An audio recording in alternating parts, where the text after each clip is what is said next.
আচ্ছা মৌলবীর ভিডিও দেখালো কালকে আপনাদের ইটাহারে একজন, এ বলছে মাজারে যে 1 টাকা দান করবে আর 20 বছরের ইবাদত কবুল হবে না। আর কোন বাপের কিতাবে ফতোয়া বলে আল্লাহই জানে। 1 টাকা দান করবে আর 20 বছরের ইবাদত কবুল হবে না, উটপাটাং ফতোয়া মেরে দিল। ওইরকম একটা গাধা মৌলবী আছে বর্ধমানের দিকে, ঘরটা হচ্ছে হাত ত্রিশূল আর এইটুকু হচ্ছে মানুষ। ও দেখে অবাক হয়ে যাবেন যে কোন মাসে জন্ম নিয়েছিল আল্লাহ পাক জানে। এবারে বলছে 1 প্লেটে যদি শুয়ারের মাংস থাকে আর 1 প্লেটে যদি গরু আপনার কি মাজারে পড়া মুরগার মাংস থাকে, তো ফোকাহায়ে কেরাম বলছেন শুয়ারের মাংস 2 পিস খাওয়া যাবে, মাজারে পড়া মাংস খাওয়া যাবে না। ফোকাহায়ে কেরাম বলেছেন। কোন ফোকাহা জানেন? ওই ফোকাহার নাম হলো ওর বাপ সাউকা। নির্ভরযোগ্য কোন ফোকাহা নাই, ওর বাপ বলেছে। পৃথিবীর কোন কিতাবে নাই, কিন্তু ইমাম মোল্লা জীওয়ান রাহমাতুল্লাহ আলাইহি সকলের গ্রহণযোগ্য ইমাম, বিশ্ববিখ্যাত ফকিহ ইমামুল ফুকাহা, যার কিতাব পড়ে ওই মৌলবীর বাপ শাওকাত মৌলবী হয়েছেন। ওই মোল্লা জীওয়ান রাহমাতুল্লাহ আলাইহি নিজের কিতাব তাফসিরাতে আহমদিয়া 46 নাম্বার পৃষ্ঠার মধ্যে লিখতেছেন, মুসলমান আউলিয়ায়ে কেরামের মহব্বতে আউলিয়ায়ে কেরামের দরবারে খাসি মুরগা নাজরানা নিয়ে যায়, জবাই আল্লাহর নামে করে, তিনি বলছেন হালালুন তাইয়্যিবুন, এটা হালাল এবং পবিত্র। বলেন সুবহানাল্লাহ।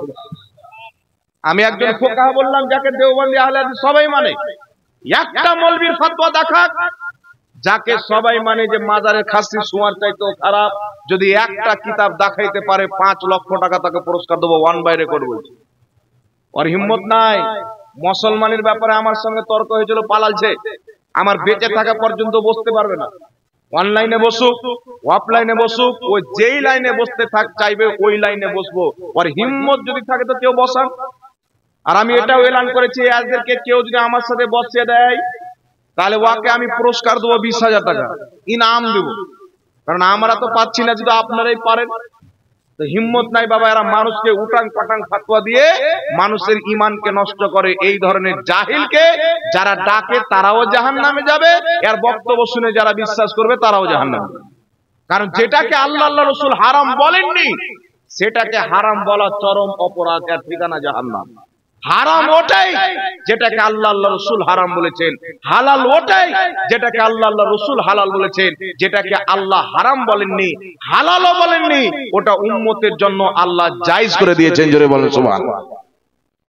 এইজন্য বিরাদর ইসলাম একটা কথা মনে রাখবেন, কত রকমের যুক্তি দিয়ে মানুষকে বোকা বানানো হয়। কি বোকা বানানো হয়? নবী পাক সাল্লাল্লাহু আলাইহি সাল্লামকে দাঁড়িয়ে সালাম দেওয়া যাবে না। কখনো বলছে ইয়া নবী সালাম আলাইকা পাঠ করা যাবে না। ইয়া নবী বললে নবীকে অপমান করা হলো। আপনারা বলেন তো বাবা, ইয়া নবী বললে যদি নবীকে অপমান করা হয় তাহলে ইয়া আল্লাহ ওই গাধা মৌলবী বলে কি বলে না? ধরে বলে তো ও মৌলবী ইয়া আল্লাহ বলে তো আল্লাহর অপমান হলো কি হলো না?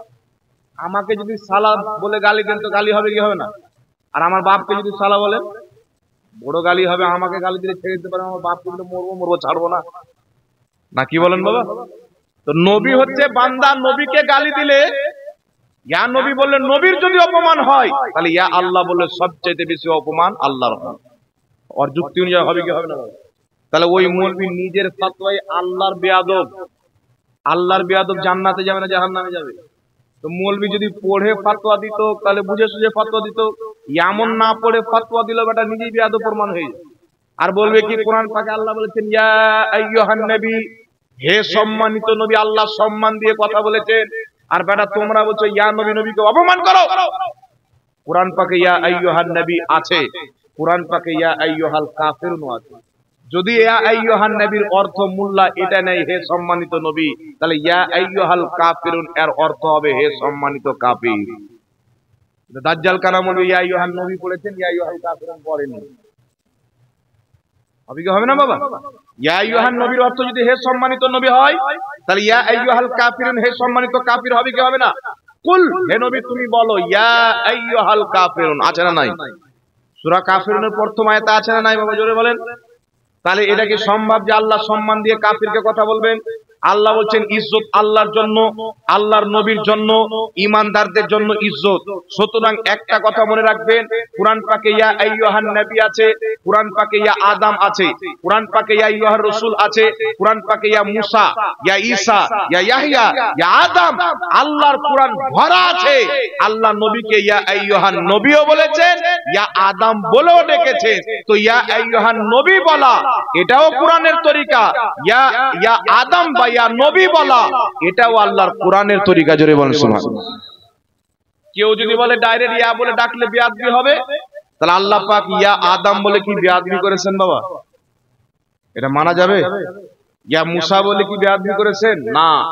বিশ্ববিখ্যাত কিতাব শারহে জামি, যেই কিতাব না পড়লে কমপ্লিট আলিম হওয়া যায় না, সবাই পড়েছেন।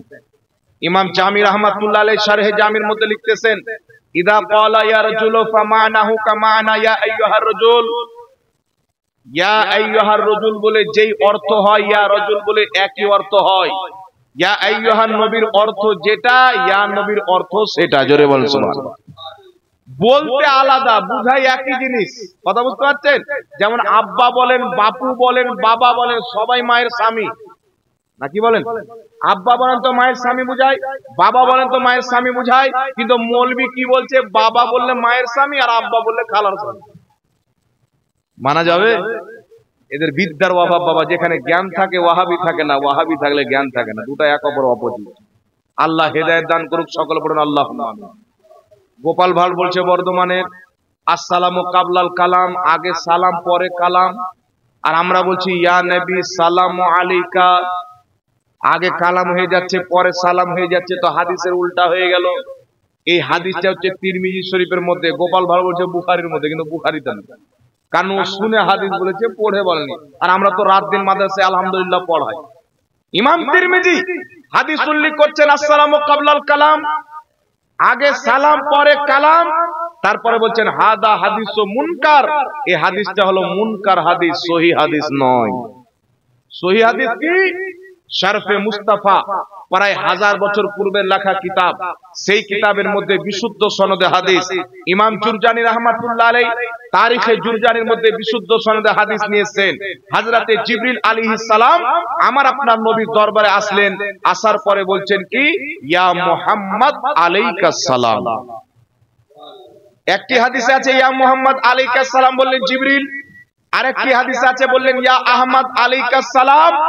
তো জিবরিল আলাইহিস সালাম আগে ইয়া মুহাম্মদ বলছেন, পরে সালাম দিচ্ছেন।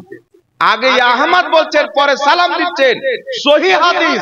তো কি বুঝা গেল? আমার নবীকে সালাম দিলেন, আমার নবী বললেন না তুমি ভুল করেছো, আমার নবী বললেন না এগুলো কি বলছো, বিদআত করলা, নাজায়েজ করলা। আমার নবী ওয়া আলাইকুমুস সালাম বলে সমর্থন করলেন। আর কিয়ামত পর্যন্ত ইয়া নবী বলে পরে সালাম দেওয়া আল্লাহর নবী জিবরিল আলাইহিস সালামের সুন্নাত বানিয়ে দিলেন। জোরে বলেন সুবহানাল্লাহ। ইয়া নবী সালামু আলাইকা পাঠ করা জিবরিল আলাইহিস সালামের সুন্নাত, এটা সহিহ হাদিস দ্বারা প্রমাণিত। কোন ব্যক্তি যদি বলে আমি দাঁড়িয়ে ইয়া নবী সালামু আলাইকা পাঠ করব না, একটা কথা মনে রাখবেন বাবা, ইবলিস আদম নবীর জন্য ঝুঁকেনি। আর আপনি যদি মুহাম্মদ রাসূলুল্লাহর জন্য দাঁড়াতে না পারেন, তো আপনার মধ্যে আর ইবলিসের মধ্যে তফাৎ কি থাকবে? আপনি বলবেন আমি নামাজ পড়ছি, ইবলিসও পড়তো। আপনি বলবেন আমি ইবাদত করি, ইবলিসও করতো। আপনি বলবেন আমি আল্লাহকে মানে, ইবলিসও মানতো। আপনি বলবেন আল্লাহকে এক মানে, ইবলিসও মানতো। কিন্তু ইবলিস আদমের সামনে ঝুঁকতে রাজি নয়, আর আপনি উঠতে রাজি নাই। উনি রুহানি বাবা ছিল, ঝুঁকিনি, তার রুহানি আওলাদ আপনি দাঁড়াচ্ছেন না। তো ইবলিসের চরিত্র ইমানদারের মধ্যে থাকতে পারে? কথা বলতে হবে বাবা। ইবলিসের চরিত্র কোনদিন ইমানদারের মধ্যে থাকতে পারে না। ইমানদারের মধ্যে থাকবে ঈমানি চরিত্র। যে ফেরেশতার মধ্যে ঈমান ছিল, তারা বলল আল্লাহ তোমার সামনে রাত দিন ঝুঁকছি, তুমি যার সম্মান করতে বলবে আমরা তারও সম্মান করতে রেডি আছি। জোরে বলতে হবে সুবহানাল্লাহ। এখন আমরা নবীর জন্য কেন দাঁড়াই একটু লক্ষ্য করে শুনেন। দাঁড়ানোর একটি কারণ আছে, মাত্র 3টি হাদিস শোনাবো। একটি বুখারী শরীফের, একটি আবু দাউদ শরীফের, একটি মিশকাত শরীফের। আবু দাউদ শরীফের মধ্যে কিয়ামের অধ্যায়ের মধ্যে হাদিস, মা ফাতিমা রাদিয়াল্লাহু তাআলা আনহা আমার নবীর নিকটে যখন আসতেন আমার নবী মা ফাতেমাকে দেখে দাঁড়িয়ে যেতেন। মা ফাতেমার নিকটে আমার নবী যখন যেতেন মা ফাতেমা আমার নবীকে দেখে দাঁড়িয়ে যেতেন। নবী পাক সাল্লাল্লাহু আলাইহি সাল্লামের হাতকে চুমুন দিতেন। বুখারী শরীফের হাদিস, আল্লাহর নবী সাল্লাল্লাহু আলাইহি সাল্লাম একজন সাহাবীকে বিভিন্ন সাহাবার সরদার বানালেন। ওই সাহাবী যখন আসলেন নবী বলছেন কুমু ইলা সাইয়্যিদিকুম, তোমরা তোমাদের সরদারের জন্য দাঁড়িয়ে যাও। বলুন সুবহানাল্লাহ। তোমরা তোমাদের সরদারের জন্য দাঁড়িয়ে যাও। সমস্ত সাহাবা তার সম্মানে দাঁড়িয়ে গেলেন। তারপরে হাদিস মিশকাত শরীফের বাবু মা জাআ ফিল কিয়ামের অধ্যায় হাদিস, আল্লাহর নবী সাহাবী বলছেন আমরা মজলিসে বসে থাকতাম, যখন নবী পাক উঠে যেতেন কুমনা কিয়ামা, আমরা সবাই নবীর সম্মানে দাঁড়িয়ে যেতাম। ইমাম নববী রাহমাতুল্লাহ আলাইহি বলছেন বুখারীতে নবী যে দাঁড়াতে বললেন কিয়াম করতে বললেন ওটা ছিল সম্মানের কিয়াম। ইমাম নববী রাহমাতুল্লাহ আলাইহি নিজের কিতাব আল কিয়ামু লি আহলিল ফজল এই কিতাবের মধ্যে লিখেছেন ওটা সম্মান অর্থের কিয়াম ছিল। বুখারীর হাদিসকে উল্লেখ করে ইমাম ইবনে হাজার আসকালানী বুখারী শরীফের শারহ ফাতহুল বারীর মধ্যে লিখেছেন ওটা ছিল সম্মানের কিয়াম। তাই ইমাম বাইহাকি বলছেন সম্মান অর্থে কিয়াম করা জায়েজ। ইমাম ইবনে হাজার আসকালানী বলছেন ফাতহুল বারীর মধ্যে সম্মান অর্থে কিয়াম করা জায়েজ। ইমাম মুল্লা আলী কারি মিশকাতের শারহ মিরকাতের মধ্যে বলছেন আল কিয়ামু আলা ওয়াজহিল বিররি ওয়াল ইকরামে জায়েজুন, সম্মান অর্থে কিয়াম করা জায়েজ। এখন প্রশ্ন হলো সাহাবা নবীকে দেখে কিয়াম করেছেন, আমরা তো নবীকে দেখতে পাই না। ইমাম কাজী আয়াদ রাহমাতুল্লাহ আলাইহি শিফা শরীফের মধ্যে লিখছেন যেমন ভাবে সাহাবা নবীকে দেখে সম্মান করতেন তেমন ভাবে কিয়ামত পর্যন্ত না দেখে সম্মান করা জায়েজ আছে। জোরে বলতে হবে সুবহানাল্লাহ। সাহাবা নবীর সম্মানে দাঁড়িয়েছেন, আমরা দাঁড়াচ্ছি, তো বিদআত হচ্ছে না সাহাবার সুন্নাত হচ্ছে? বাবা আর জোরে বলেন। সাহাবার সুন্নাত হচ্ছে, কাফির নবীকে দেখে দাঁড়ায়নি, সাহাবা দাঁড়িয়েছেন। মুসলমানের মধ্যে কাফিরের চরিত্র থাকা উচিত নয়, সাহাবায়ে কেরামের চরিত্র থাকতে হবে। জোরে বলেন সুবহানাল্লাহ। এই জন্য আমরা কিয়াম করি। আর ওই বর্ধমানের গোপাল ভাড়ে মিহিদানা বলছেন যে কিয়ামের বয়স হলো 150 বছর। কত বছর? যে কিয়ামের বয়স হচ্ছে 150 বছর। আমি ইমাম বাইহাকির কথা বললাম, প্রায় 1000 বছর পূর্বের মুহাদ্দিস। ইমাম ইবনে হাজার আসকালানী বললাম শত শত বছর পূর্বের মুহাদ্দিস। তারপর আরেকটি কিতাব বলছি সিরাতে হালবিয়া প্রথম খণ্ড, ইমাম হালবি রাহমাতুল্লাহ আলাইহি বলছেন সবাই মিলে দাঁড়িয়ে নবীকে সালাম দেয়, ইয়া নবী সালামু আলাইকা, এটাকে কিয়াম বলা হয়। এই কিয়াম করা মুস্তাহাব আজ থেকে প্রায় 450 বছর পূর্বে ফতোয়া দিয়েছে। ইমাম আব্দুল হক মুহাদ্দিস দেহলভী রাহমাতুল্লাহ আলাইহি নিজের কিতাব আখবারুল আখিয়ারের মধ্যে লিখতেছেন আজ থেকে প্রায় 450 বছর পূর্বে কিয়াম করা সওয়াবের কাজ। একটু জোরে বলতে হবে সুবহানাল্লাহ। আর বর্তমানের গোপাল ভাড় বলছে কিয়ামের বয়স হলো 150 বছর। একে পাগলা কুকুর কামড়ায়নি? পড়ে শুনে ফতোয়া দিতে হবে, তারপরে বক্তা হয়ে যাবে। এই জন্য বাবা বক্তা হওয়া সহজ নয়। উটাং পাটাং বক্তা নিয়ে আসলে আমও যাবে, চালাও যাবে, যুক্তি দিয়ে ঈমান নিয়ে চলে যাবে। আল্লাহ পাক বুঝার তৌফিক দান করুক। সকলে পড়েন আল্লাহুম্মা আমিন। আচ্ছা বাবা, ঈমানের পর সর্বশ্রেষ্ঠ ফরজ হচ্ছে নামাজ। কি ফরজ? ঈমানের পর সর্বশ্রেষ্ঠ ফরজ নামাজ। ইকামিস সালাত, নামাজ পড়ো। এই নামাজ নিয়ে মুসলমানদের মধ্যে দ্বন্দ্ব আছে না নাই? নামাজ নিয়ে দ্বন্দ্ব আছে। আমরা যখন নামাজ পড়ি নাভির নিচে হাত বানি, কিছু লোক নামাজ পড়ে বুকের উপরে হাত বানে, আর কিছু লোকের কিছু যুবক ছেলে পেলেকে কিছু লোককে রাস্তাতে ধরে চটি বই দিয়ে দেয়, ভুলভাল বই লেখা বই দিয়ে দেয়, আর ওই বই নিয়ে বুক থেকে হাত টেনে নিয়ে আসে আপনার নাভি থেকে বুকের উপরে। একটা কথা মনে রাখবেন, সমস্ত হাদিসকে সামনে রেখে পড়ে শুনে ইমাম তিরমিজি শরীফের মধ্যে ফতোয়া দিয়েছেন। তিরমিজি শরীফ নাম শুনেছেন তো? 6টি সহিহ হাদিসের কিতাবের মধ্যে একটি অন্যতম কিতাব তিরমিজি শরীফের মধ্যে ইমাম তিরমিজি রাহমাতুল্লাহ আলাইহি বলছেন আহলুল ইলমদের, সাহাবা তাবেঈনদের এটা মাযহাব। তাদের মধ্যে অসংখ্য সাহাবা আহলুল ইলম নাভির নিচে হাত বানাকে গ্রহণ করেছেন, আবার অসংখ্য নাভির উপরে হাত বানাকে গ্রহণ করেছেন। তো ইমাম তিরমিজি কটা তরিকা বয়ান করলেন? হাত বানার দুটো তরিকা, এক নাভির নিচে আর এক নাভির উপরে, বুকের উপরে নয়। ইমাম মালিক বলছেন বুকের উপরে হাত বানা মাকরুহ। ইবনে তাইমিয়া যারা বুকে হাত বানে তাদের সবচাইতে বড় গুরু ইবনে তাইমিয়া সিফাতুস সালাত কিতাবের মধ্যে লিখছেন বুকের উপরে হাত বানা মাকরু। ইবনে তাইমিয়ার ছাত্র লিখছে বুকের উপরে হাত বানা মাকরু। মাকরু বলা হয় শরীয়তে অপছন্দনীয় কাজকে, সুতরাং শরীয়তে বুকে হাত বানা অপছন্দনীয় কাজ। নাভির নিচে বা নাভির উপরে হাত বানাটাই হচ্ছে মুস্তাহাব। জোরে বল সুবহানাল্লাহ। কথা বুঝতে পারছেন বাবা? যারা বুকের উপরে হাত বানে, পৃথিবীর কোন কিতাবের মধ্যে থেকে একটা কোন সহি মারফু মুত্তাসিল হাদিস কিয়ামত পর্যন্ত দেখাতে পারে না, কারণ বুকের উপরে হাত বানার কোন সহি হাদিস নাই।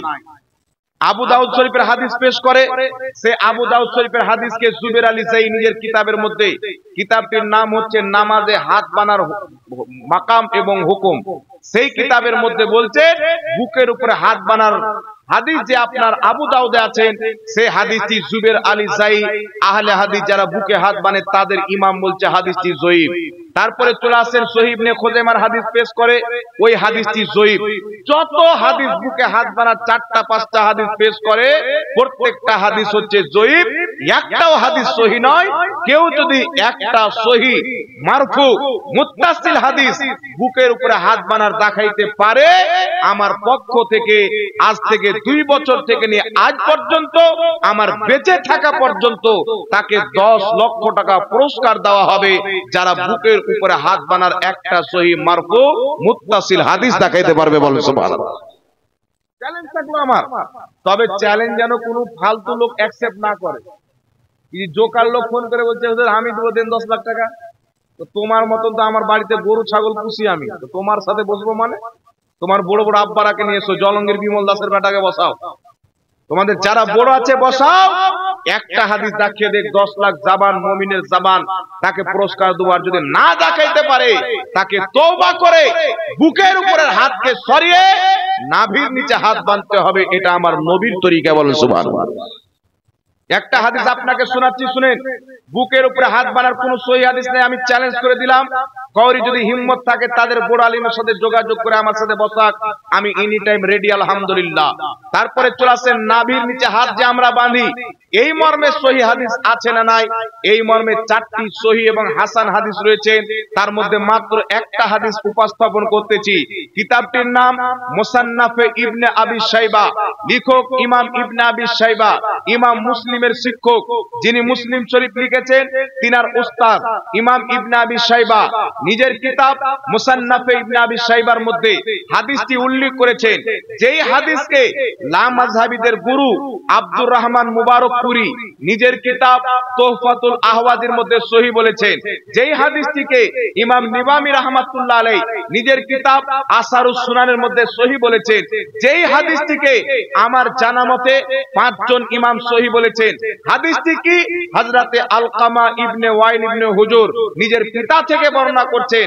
তিনি বলছেন নবী পাক সাল্লাল্লাহু আলাইহি সাল্লামকে দেখলাম নামাজে ইয়াদা ও ইয়ামিনাহু আলা শিমালিহি ফি সলাতি তাহতা সুররা, নবী পাক যখন নামাজে হাত বাঁধতেন নিজের ডান হাতকে বাম হাতে রেখে ফি সলাতি নামাজে তাহতা সুররা নাভির নিচে বাঁধতেন। জোরে বলতে হবে সুবহানাল্লাহ। আর একটু জোরে হবে না? নবী পাক কোথায় হাত বাঁধতেন? নাভির নিচে হাত বাঁধতেন। তো নাভির নিচে নবী পাক হাত বেঁধেছেন, আমরা যদি নাভির নিচে হাত বানি নামাজ হবে কি হবে না? এখন কিছু লোকের প্রশ্ন হলো হুজুর কাবার ইমাম তো নাভির উপরে হাত বাঁধে, লক্ষ্য করে দেখবেন যিনি কাবার ইমাম আছেন তিনি বুকের উপরে হাত বাঁধেন না, তিনি বাঁধেন নাভির উপরে। ইমাম তিরমিজি বলছেন আহলুল ইলমদের মধ্যে 2টি মত প্রকাশ্য হয়েছে, একটা নাভির নিচে, একটা নাভির উপরে। ইমাম শাফির যারা মাযহাব মানে তারা নাভির উপরে বাঁধে, যারা আবু হানিফার মাযহাব মানে তারা মুসান্নাফে ইবনে আবি শাইবার নবীর সহিহ হাদিসে আমল করে নাভির নিচে হাত বাঁধে। জোরে বলেন সুবহানাল্লাহ। এখন কেউ সারা জীবন হানাফি, ওর বাপ নাভির নিচে হাত বেঁধেছেন, ওর দাদা বেঁধেছেন, পরদাদা বেঁধেছেন, এখন এসে ও যদি বুকের উপরে বা নাভির উপরে হাত বাঁধে চলবে না। কারণ আপনাকে যদি জ্বর হয় একসাথে 25টা ডাক্তার দেখান তো জ্বর ঠিক হবে না, ব্যারাম উঠে যাবে না, কি বলেন? একটা ডাক্তার আপনাকে দেখাতে হবে। তো যেই মাযহাব আপনার বাপ দাদা থেকে মেনে আসছেন ওই মাযহাবে আপনাকে কায়েম থাকতে হবে। হানাফি হলে হানাফি, শাফি হলে শাফি, কোন মাযহাবকে ত্যাগ করা যাবে না। চারটি মাযহাবই সহি, তবে চারো মাযহাবের মধ্যে কোন মাযহাবে নাই যে বুকে হাত বাঁধতে হবে, কেউ নাভির নিচে, কেউ নাভির উপরে, কেউ হাত ছেড়ে দিয়ে, এইগুলো আছে। বুকের উপরে হাত বানা মাকরুহ, বিদআতে মাকরুহা, তাই বুকের উপরে হাত বানা যাবে না, নাভির নিচে হাত বানা সুন্নাত। জোরে বলেন সুবহানাল্লাহ। তিনি কাবার ইমাম, ইনি হাম্বলি মাযহাব মানেন। হাম্বলি মাযহাব মানার কারণে তিনি নাভির উপরে হাত বানায়, কিন্তু এইভাবে বুকে মানে না। আর দলিল আমাদের কাবার ইমাম নয়, দলিল হচ্ছে কোরআন এবং হাদিস। কথা আছে? কাবার ইমাম হলো মানুষ। কালকে যদি কাবার ইমাম কোথাও গিয়ে দারু পান করে নেয়, তাহলে দারু হালাল হয়ে যাবে? মানুষ আজ ভুল করতে পারে কি পারে না? একটু জোরে বলেন, পারে কি পারে না? এক জামানা ছিল, আজ থেকে ৭০-৭৫ বছর পূর্বে, কাবাতে নামাজি ছিল নাভির নিচে হাত বাঁধনেওয়ালা, আস্তে আমিন বলনেওয়ালা। নাভির ব্যাপারে তো হয়ে গেল। এখন কিছু দেখবেন নামাজি মানে ফিতনা তৈরি করার জন্য কিছু মৌলবি বেরিয়েছে লামাযহাবী নামে। মানে শয়তান এখন আরাম করছে, ও বলছে আমি খেলাফত দিয়ে দিয়েছি লামাযহাবী মৌলবীকে, এখন তুই দ্বন্দ্ব কর। মসজিদে দ্বন্দ্ব, মাদ্রাসাতে দ্বন্দ্ব, সব জায়গায় দ্বন্দ্ব লাগাচ্ছে। এরা পুরো ইসলামের সর্বনাশ করেছে বাবা। আজকে দাড়ি টুপিওয়ালা দেখলে মানুষ আতঙ্কবাদ মনে করে, করে কি করে না? বহুত জায়গাতে। আজ থেকে প্রায় ৩০-৪০ বছর পূর্বের লোককে জিজ্ঞাসা করেন, যারা আলিম ওলামা ছিলেন, ইনারা যখন রাস্তাতে চলতেন, পুলিশ দেখতে বলে আলিম আছে ছেড়ে দাও, ধর্মের গুরু আছে যাও। আর এখন মৌলবি দেখলে বলছে আগে তুমি দাঁড়াও। কেন? মৌলবি দেখলে সন্দেহ কোথায় থেকে হলো? আমেরিকার 4টা জাহাজকে ওসামা বিন লাদেন হাইজ্যাক করেছিল। হাইজ্যাক করার পর তাদের ওই জামানায় সবচাইতে বড় বিল্ডিং ছিল আপনার আমেরিকাতে, এখন আছে দুবাই বুর্জ খলিফা। আমেরিকার বিল্ডিং এ জাহাজ মেরে হাজার হাজার লোককে এমনিতে বিনা দোষে কতল করেছিল। আর সেই কতলের জিম্মেদার ওই জামানার প্রেসিডেন্ট ছিল আমেরিকার আপনার জর্জ বুশ। জর্জ বুশ বলেছিল এই হামলার পিছনে ওসামা বিন লাদেনের হাত আছে। তখন ওসামা বিন লাদেন মানেনি, কিছুদিন পর বলেছিল হামলা আমি করেছিলাম, পরিজন যদি পড়ে তো আরেকবার হামলা করবো আমেরিকার উপরে। যখন সব জেনে গেল, আর যত লোক জাহাজকে হাইজ্যাক করেছিল সবার নাম মুসলমান। কে আব্দুল্লাহ, কে আব্দুল গাফফার, নাম শুনে বোঝা যাচ্ছে পাক্কা মুসলমান। আমেরিকার মিডিয়া, দুনিয়ার একটা গুরুত্বপূর্ণ দেশ আমেরিকা, আমেরিকার মিডিয়ারা তখন থেকে ইসলামোফোবিয়া চালু করলো। তারা বলল আমরা ইসলামকে শান্তি মাযহাব মনে করতাম, কিন্তু আজ থেকে আমরা বুঝলাম ইসলাম হচ্ছে দাড়ি টুপিওয়ালা আতঙ্কবাদদের মাযহাব। সেই দিন থেকে ইসলামের বদনাম হয়েছে। সেই টিচার আপনার সেই বাদবু ভারত পর্যন্ত এসেছে। এই ভারতে এককালীন হিন্দু মুসলমান বসবাস করত, কোনো চিন্তা ছিল না। আজকে হিন্দু মুসলমানও দ্বন্দ্ব তৈরি হচ্ছে। এর জল হচ্ছে ওয়াহাবি, এর জল হচ্ছে লামাযহাবী। আমার কাছে ভিডিও আছে, বাংলাদেশে যত জঙ্গি ধরা পড়ছে সব লামাযহাবী, দাড়ি টুপিওয়ালা মৌলবী, সব মিথ্যা বলছে না। আমার মোবাইলে ভিডিও আছে, কেউ চাইলে আসেন, আপনাকে আমি দেখিয়ে দেবো। এরা মসজিদে মানুষকে শিখাচ্ছে জোরে আমিন বলতে হবে। একটা কথা মনে রাখবেন, ফরজ মনে করে জোরে আমিন না বললে নামাজ হবে না। এইরকম ধারণা নিয়ে জোরে আমিন বলে মসজিদে ফিতনা সৃষ্টি করে, এইরকম জোরে আমিন বলা শরীয়তে হারাম। কি হারাম? আল ফিতনা তো আসাদ্দ মিনাল কাতাল, ফিতনা হত্যা করার চাইতে মহাপাপ। আস্তে আমিন বলে নামাজ হবে না। মানুষ মনে করছে আস্তে আমিন বলার আমিন নাই। আমার নবী আস্তে আমিন বলেছেন, সাহাবা আস্তে আমিন বলেছেন, তাবেঈ আস্তে আমিন বলেছেন। আমি যদি সহিহ হাদিস না দিতে পারি, জুতোর মালা আমার গলাতে হবে। আর কেউ যদি প্রমাণ করে আস্তে আমিন বলার কোন সহিহ হাদিস নাই, মায়ের দুধ পান করে থাকলে আমার সামনে বসান দেখি। কত বড় বাপের বেটা আছে, বসান। হাকিম আল মুস্তাদরাক আলা সাহিহাইন হাদিসের কিতাব, সেই কিতাবের মধ্যে ইমাম হাকিম রাহমাতুল্লাহ আলাইহি হাদিস উল্লেখ করেছেন। যে হাদিসকে মুসনাদ আহমদের মধ্যে ইমাম আহমদ হাদিসটি উল্লেখ করেছেন। ইমাম হাকিম বলছেন হাযা হাদিসুন সহিহুল ইসনাদ, এই হাদিসের সনদ হচ্ছে সহিহ। মুসনাদ আহমদের হাসিয়াতে লেখা আছে ইসনাদুহু সহিহ, হাদিসের সনদ সহিহ। আলকামা ইবনে ওয়াইল ইবনে হুজুর বলেন কারা আন-নবী সাল্লাল্লাহু আলাইহি ওয়াসাল্লাম গায়রিল মাগদুবি আলাইহিম ওয়ালাদ-দাল্লিন ফাকালা আমিন। হযরতে আলকামা ইবনে ওয়াইল ইবনে হুজুর বলছেন আমার নবী সাল্লাল্লাহু আলাইহি ওয়াসাল্লাম পাঠ করলেন নামাজে গায়রিল মাগদুবি আলাইহিম ওয়ালাদ-দাল্লিন ফাকালা আমিন, তিনি আমিন বললেন। খাফাদা বিহা সাউতাহু, নিজের আওয়াজকে আস্তে রাখলেন, আস্তে আমিন বললেন। জোরে বলেন সুবহানাল্লাহ। তাহাবি শরীফের মধ্যে হাদিস, হযরতে আব্দুল্লাহ ইবনে মাসউদ বলছেন তিনটা জিনিস আস্তে বলতে হয়। রব্বানা লাকাল হামদ আস্তে বলতে হয়, বিসমিল্লাহ আস্তে বলতে হয়, তারপরে আপনার আমিন আস্তে বলতে হয়। অসংখ্য সহিহ হাদিস বিদ্যমান আস্তে আমিন বলাতে। তো আমার নবী আস্তে আমিন বলেছেন। ইমাম হাকিম বলছেন হাদিসটি সহিহ, হাকিম আল মুস্তাদরাকের মধ্যে আমার নবী আস্তে আমিন বলেছেন। মুসনাদ আহমদের হাসিয়াতে লেখা আছে হাদিসটি সহিহ। তাহলে বলেন আমার নবীর নামাজ হয়েছে না হয়নি? জোরে বলেন, আমার নবীর নামাজ হয়েছে না হয়নি? এখন বলবে হুজুর মক্কার ইমাম যে জোরে আমিন বলে, তো জোরে আমিন বলারও হাদিস আছে। মক্কার ইমাম হাম্বালি মাযহাব মানে ইমাম হাম্বাল জোরে আমিন বলার হাদিস থেকে মাসলা দিয়েছেন, ওয়ার মান্নেওয়ালা জোরে আমিন বলে। ইমামে আযম আবু হানিফা নবীর আস্তে আমিন বলার হাদিসকে নিয়েছেন, তো আমরা আস্তে আমিন বলি। এটা তো নবীর হাদিস, ওটা তো নবীর হাদিস। যে হাম্বালি মাযহাব মানবে সে ঘর মসজিদে গিয়ে জোরে আমিন বলবে, জিহরে বলবে। আর যে হানাফি মাযহাব মানে হানাফি মাযহাব নবীর হাদিস দিয়ে দলিল দিয়েছেন, তাদের নামাজ হবে না বলে যদি কেউ জোরে আমিন